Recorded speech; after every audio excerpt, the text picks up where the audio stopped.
संसार में बहुत सारी चीज़ें हैं, संसार में बहुत सारे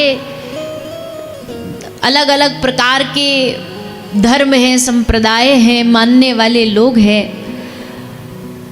पर जिस व्यक्ति ने अपने संप्रदाय, अपने धर्म पर गौरव ना किया और उसको बढ़ावा ना दिया, बहुत जल्द वो समाज, वो देश और वो लोग जड़ से मिट जाते हैं, खत्म हो जाते हैं।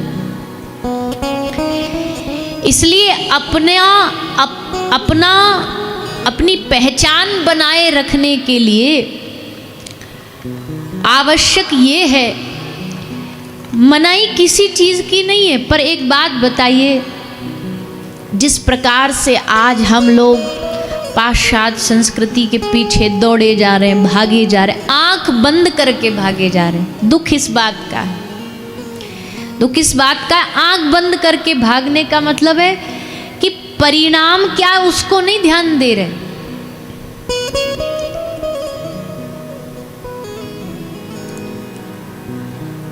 जैसे हमने कहीं पढ़ा कि एक आदमी की बकरी बीमार थी,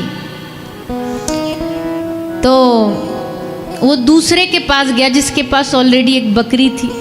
तो उसने आके पूछा कि भाई साहब, हमारी बकरी बीमार है, क्या करना चाहिए? आपकी वाली बीमार हुई थी, आपने क्या किया था? बोले हमने उसको पेट्रोल पिलाया। और इतना उसने बोला हमने उसको पेट्रोल पिलाया, तो वो सुन कर के भागा और जा कर के तुरंत अपनी बकरी को पेट्रोल पिलाया, तो मर गई। अब वो लड़ने आया कि भैया तुमने तो हमको गलत सलाह दे दी, तुमने तो क्या बोल दिया, वो तो हमारी तो बकरी मर गई। बोले भाई यही तो हम बताना चाहते थे, तूने पूरी सुनी कहाँ बात? तू तो आधी सुना, हम यही कहना चाह रहे थे। तूने पूछा क्या पिलाया, हमने कहा हमने अपनी बकरी को पेट्रोल पिलाया, पर वो मर गई, ये तो तूने सुना ही नहीं। तो आधी बात में भाग गया। ठीक यही हालत हम सबकी है कि हम दूसरी पद्धतियों को अपना रहे। किसी ने हमसे कहा कि वेस्टर्न कल्चर, ये फलानी चीज़, ये ऐसी चीज़, हमने आधी तो बात सुनी, पर उसका परिणाम, उसका रिजल्ट क्या हुआ ये नहीं सुनते और बस अंधे होके दौड़ पड़ते हैं करने के लिए। इसलिए हमें लगता है ये संत महापुरुष हमें पहले से चेतावनी देते हैं कि भैया अपनी सनातन संस्कृति, अपने धर्म की चीज़ों को अपनाइए। और जहाँ 25 दिसंबर को सबरी दुनिया छुट्टी मनाने जा रही हो, नए साल पे लगभग ये लास्ट का जो वीक होता है छुट्टियों का ही होता है, बच्चों की छुट्टी होती है, कोई कहीं घूमने जा रहा है, कोई कहीं घूमने जा रहा है। अब उस जिंदगी में से, उस जीवन में से निकल करके अगर आप सब यहाँ 7 दिन भगवान की कथा सुनने के लिए आए हो, तो ये भगवान की आप हम सब पर बड़ी कृपा है। और हम तो भाग्यशाली हैं ही हैं। हमारे भाग्य का तो हम आपको क्या बताएं।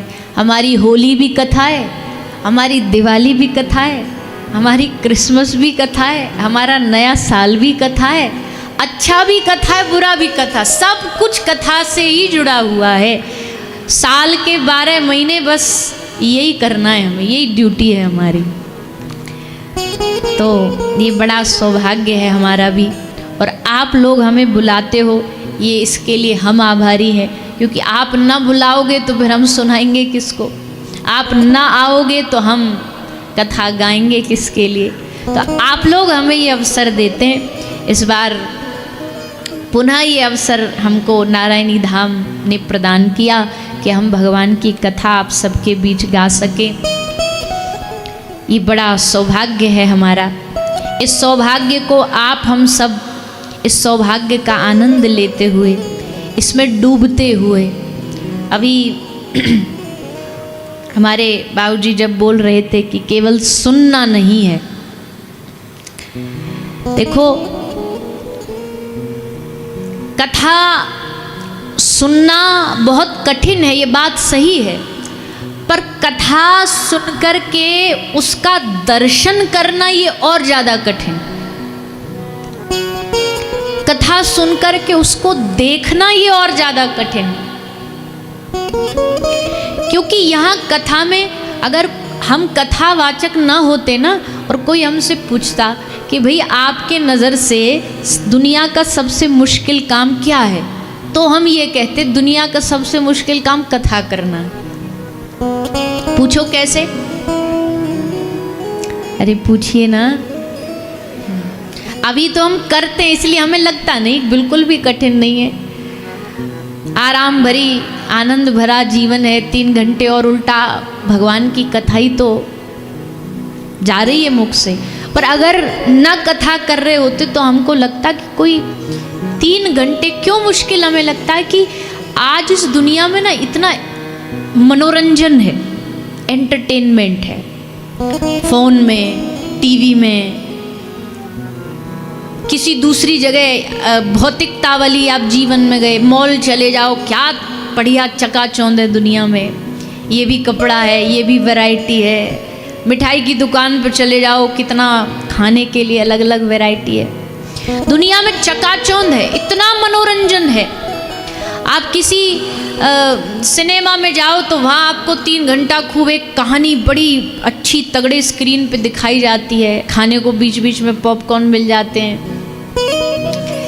पर यहाँ कथा में 3 घंटे न हिलना है, ना कहीं श्रोता को जाना है, ना व्यास जी को जाना, ना यहाँ कोई एंटरटेनमेंट है, ना यहाँ किसी प्रकार का मनोरंजन है, ना यहाँ किसी प्रकार की प्रस्तुति है।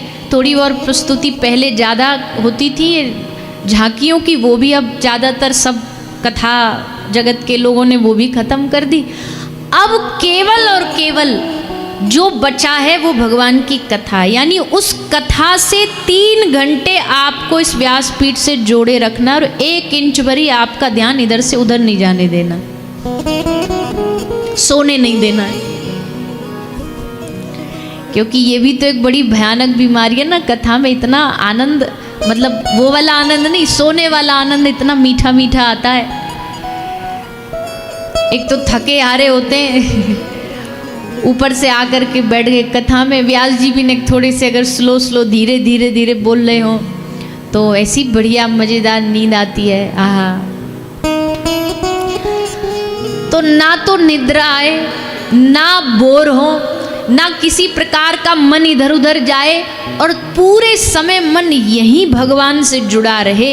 ये जिम्मेदारी सबसे ज़्यादा श्रोता की, एक वक्ता की होती है। इसको वक्ता पूरी निभाने की कोशिश करता है। ऐसा क्या सुनाए, ऐसी क्या कथा करें जिससे आपका मन यही लगा रहे, ठाकुर जी में ही लगा रहे। और देखो, वक्ता का उद्देश्य आपको कोई मनोरंजन करना नहीं है, आपका कोई मनोरंजन करना आपका उद्देश्य नहीं है। उद्देश्य उसका एक ही है, भैया सबरी जगत में दुनियादारी की चर्चा में फंसा रहता है जीव। संसार में आप कहीं भी दुनिया में चले जाओ, दुनिया आपको संसार से जोड़ेगी। केवल और केवल भगवान की कथा है जो आपको भगवान से जोड़ती है। बाकी दुनिया में भगवान से जोड़ने के मौके बहुत कम है। हम पिछली कथा में ही कह रहे थे कि माया से जोड़ने के लिए तो पूरा संसार भरा पड़ा है। शादी में चले जाओ, वह किससे जुड़ोगे, भगवान से कि दुनिया से? क्या वहाँ राउंड टेबल पे खाते समय बैठ करके आप ये चर्चा कर रहे होगे कि भैया बताओ भगवत प्राप्ति कैसे होगी? ये टॉपिक होते हैं वहाँ के शादी में चर्चा के, क्या होते? अब क्या होते वो हम बोलना नहीं चाहते, नहीं तो फिर तो लंबी चौड़ी अलग ही व्यथा, कथा नहीं व्यथा ही हो जाएगी। अलग ही दुनिया चल रही होती है, अलग अलग सबके प्रसंग चल रहे होते हैं। उसके घर में क्या हो गया, उसके घर में क्या हो गया, किसने कौन सा कपड़ा पहना, कौन सा रंग बढ़िया किस पे लग रहा है, किसकी ज्वेलरी कितनी महंगी है, यही चलता रहता है। कोई भगवान की बातें थोड़ी होती है, कोई जीवन को सुधारने की बातें थोड़ी। ये पूरी दुनिया में भगवान से अलग करने की व्यवस्थाएं बहुत हैं। पिकनिक पे चले जाओ, मॉल चले जाओ, शॉपिंग चले जाओ, किसी रेस्टोरेंट चले जाओ,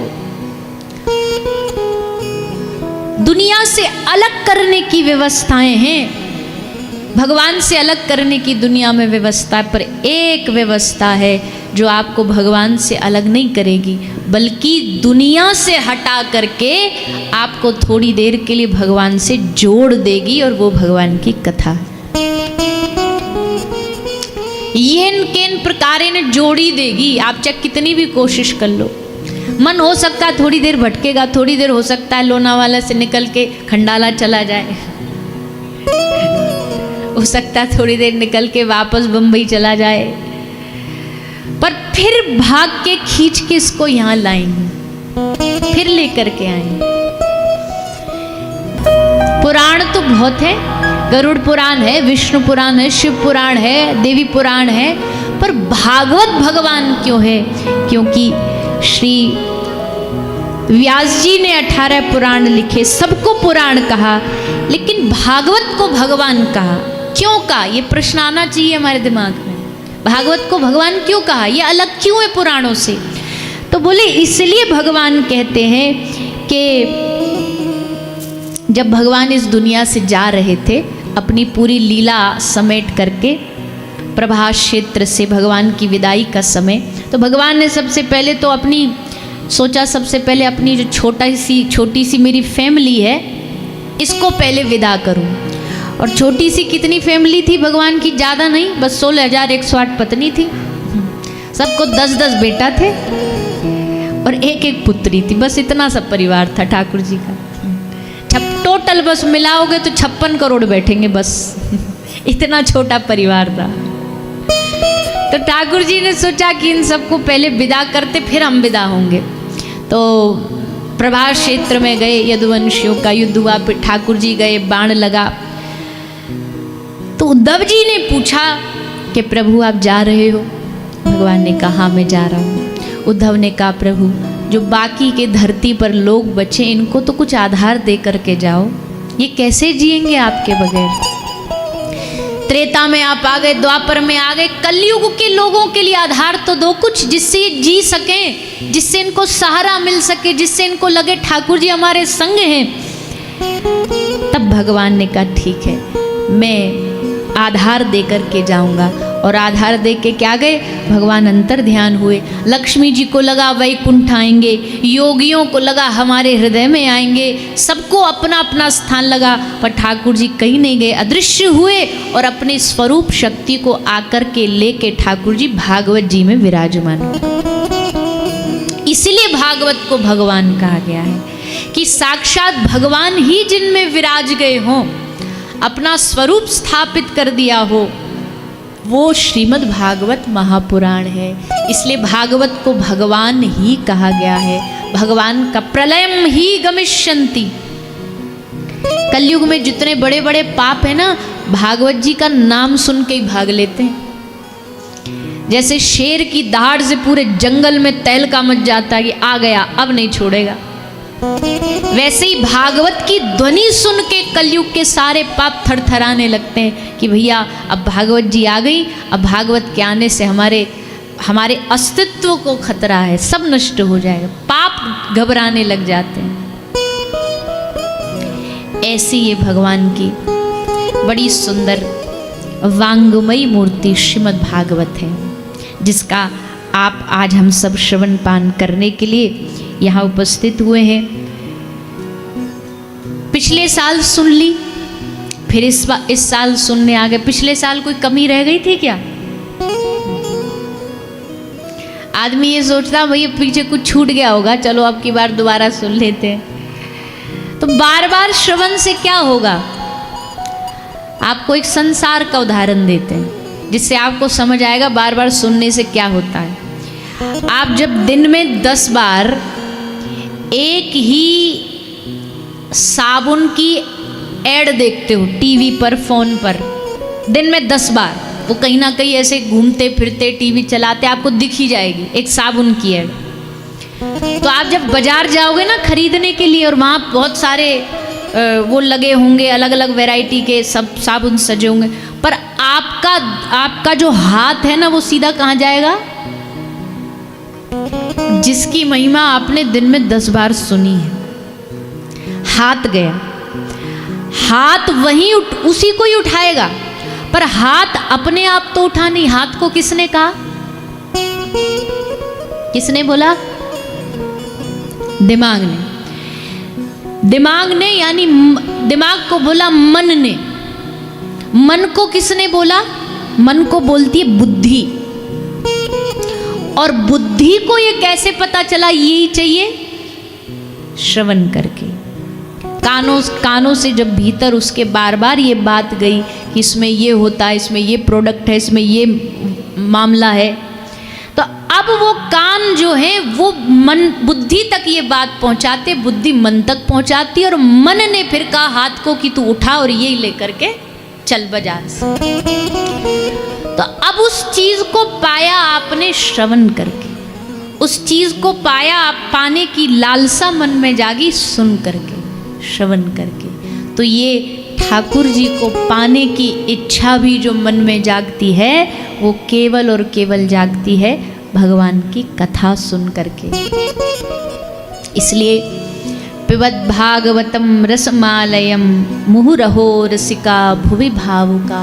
सुनते सुनते सुनते इस कथा गंगा में डुबकी लगाते रहो, लगाते रहो।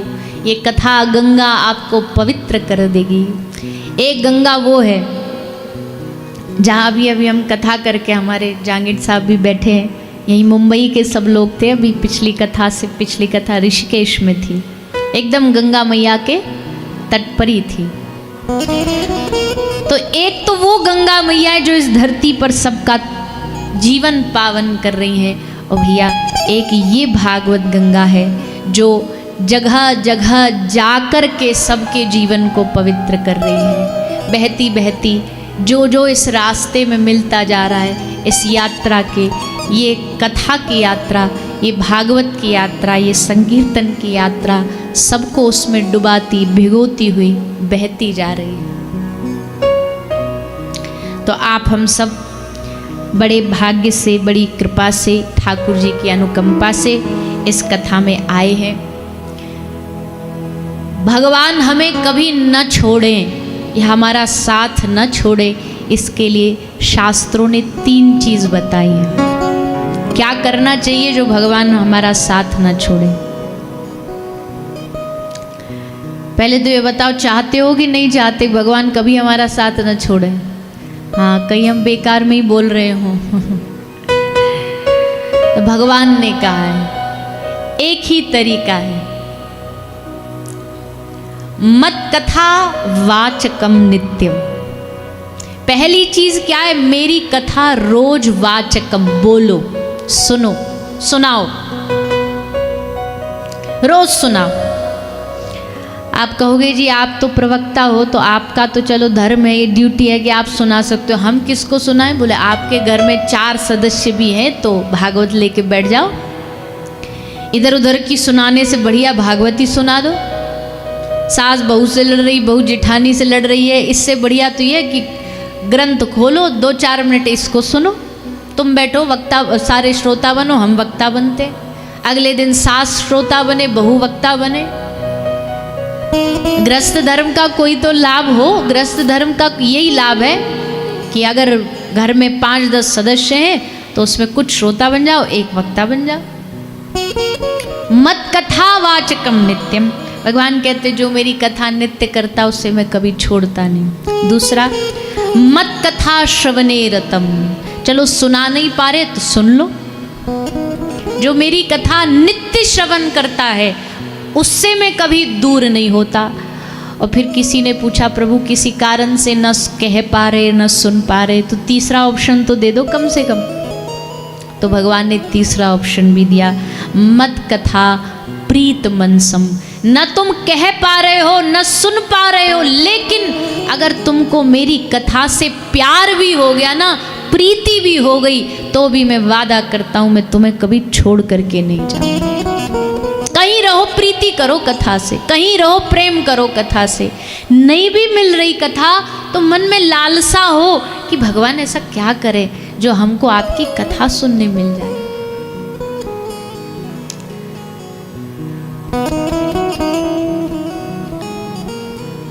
हमें श्रवण का रस बहुत कम मिलता है। मिला है जीवन में, जीवन के आरंभ काल में बहुत, जब हम बचपन में कथा करने से पहले या कथा जब शुरू करी तो कथाएं बहुत सुनी। अब कहने में इतने व्यस्त हो गए कि अब थोड़ा सा कम मौका मिलता है, क्योंकि अपनी कथाओं में ज़्यादा चलते रहते हैं, यात्रा चलती रहती है।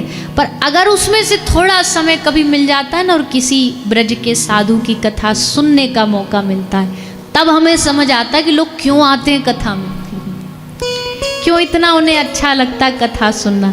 हम 10-5 मिनट भी बैठ करके अगर कथा श्रवण करते हैं तो हृदय एकदम खुल जाता है।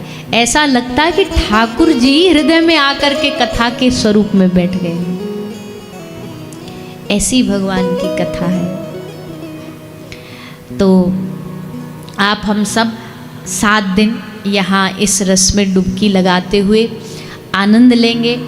महाराष्ट्र की पावन भूमि है। हम तो देखो जिस स्टेट में जाते हैं ना, उस स्टेट को ठाकुर जी से जोड़ देते हैं। हमें मतलब नहीं है कि लोनावाला में लोग घूमने आते हैं, खाने पीने आते हैं, हमें उससे लेना देना। हमें ये पता महाराष्ट्र में बैठे हो। महाराष्ट्र किसकी धरती है? ये बोलो ना, विठ्ठल माझा माझा माझा माझा माझा, विठ्ठल माझा मी विठ्ठलाच्या, विठ्ठल माझा माझा माझा माझा माझा, विठ्ठल माझा मी विठ्ठल माझा माझा माझा माझा माझा, विठ्ठल माझा मी विठ्ठलाच्या, विठ्ठल माझा माझा माझा माझा माझा, विठ्ठल माझा। अभी पिछली कथा में अहमदाबाद में थे तो द्वारिकाधीश याद आते, नरसिंह मेहता याद आते। अब महाराष्ट्र में पहुंच गए, अब सखूबाई याद आ रही हैं, जैनाबाई याद आ रही हैं, एकनाथ जी, ज्ञानदेव जी, तुकाराम जी, पांडुरंग भैया। हर प्रदेश में जहाँ जाते हम तो वैसे भी उसको ठाकुर जी का ही मानते, ठाकुर जी का ही बना लेते। भले कहीं भी जाए महाराष्ट्र में, हमारे लिए तो महाराष्ट्र पंढरीनाथ की भूमि है, हमारे लिए तो महाराष्ट्र श्री तुकाराम जी की भूमि है, एकनाथ जी की भूमि है।